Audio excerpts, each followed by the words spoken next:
স্বামী প্রবাস থেকে আসার কথা শুনে স্ত্রী পরকীয়া প্রেমিকের হাত ধরে পালিয়ে গেলেন। সুপ্রিয় দর্শক, এমন একটি ঘটনা ঘটেছে মুরাদনগর থানা করকুটিয়া গ্রামে। আপনারা ভিডিওর স্ক্রিনে দেখতে পাচ্ছেন একটি ছেলের ছবি দেখা যাচ্ছে। ছেলেটির নাম হলো আলমগীর। আরেকটি মেয়ের ছবি আপনারা দেখতে পাচ্ছেন, মেয়েটির নাম হলো তানিয়া। সেই আলমগীর এবং তানিয়া তারা দুজন স্বামী এবং স্ত্রী। আরেকটি ছবি আপনারা দেখতে পাচ্ছেন, সেই তানিয়ার পরকীয়া প্রেমিক। সুপ্রিয় দর্শক, প্রবাসী স্বামী আলমগীরের বক্তব্য হলো, আমি আমার স্ত্রীকে দীর্ঘ 3 বছর ভালোবেসে সম্পর্ক করে পারিবারিকভাবে বিয়ে করেছি। বিয়ে করার পর আমাদের কুলজুড়ে আমাদের একটি পুত্র সন্তানও হয়েছে। আমরা অত্যন্ত সুখে এবং শান্তিতে ছিলাম।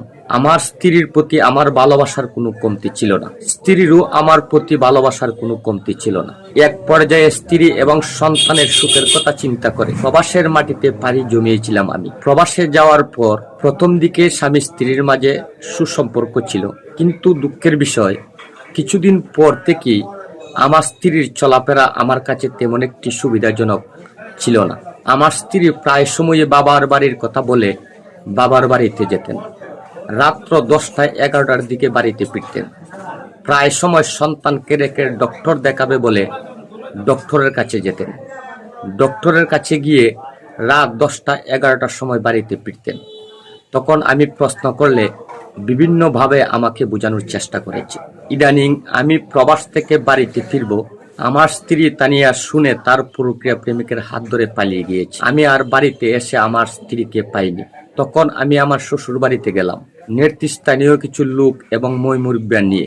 সেই স্ত্রী তানিয়া সাফ সাফ জানিয়ে দিলেন, আমি তোমার সাথে সংসার করব না, আমি তোমাকে ডিভোর্স দিয়ে দিয়েছি। ফোন করে হুমকি দিচ্ছে, যদি আমি কোনো ধরনের আইনি পদক্ষেপ নেই তাহলে আমার সন্তান এবং আমাকে দুনিয়া থেকে বিদায় করে দিবে। বারবারই হুমকি দিয়ে আসছে আমার স্ত্রী তানিয়া।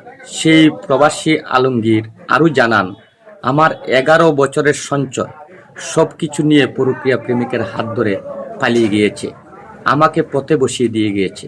আমি নিঃস্ব হয়ে গিয়েছি, তাই আমি আইনের আশ্রয় নিয়েছি। আমি বিশ্বাস করি আইন সঠিক বিচার করবে, আমি আমার বিচারটা পাবো। 11 বছরের সঞ্চয় সবকিছু দিয়ে দিয়েছি তানিয়ার হাতে। আজ সেই তানিয়া আমাকে ছেড়ে আমার সন্তানকে রেখে পরকীয়া প্রেমিকের হাত ধরে পালিয়ে গিয়েছে। ওই ধরনের ভুল যেন আর কোনো প্রবাসী ভাই আমার মতন না করেন।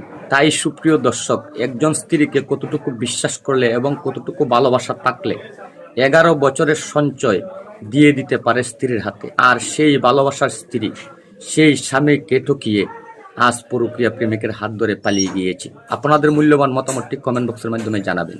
ওই কথাটি বলে আমি আমার ভিডিও থেকে এখানে বিদায় নিচ্ছি। সকলে ভালো থাকুন, সুস্থ থাকুন। আসসালামু আলাইকুম।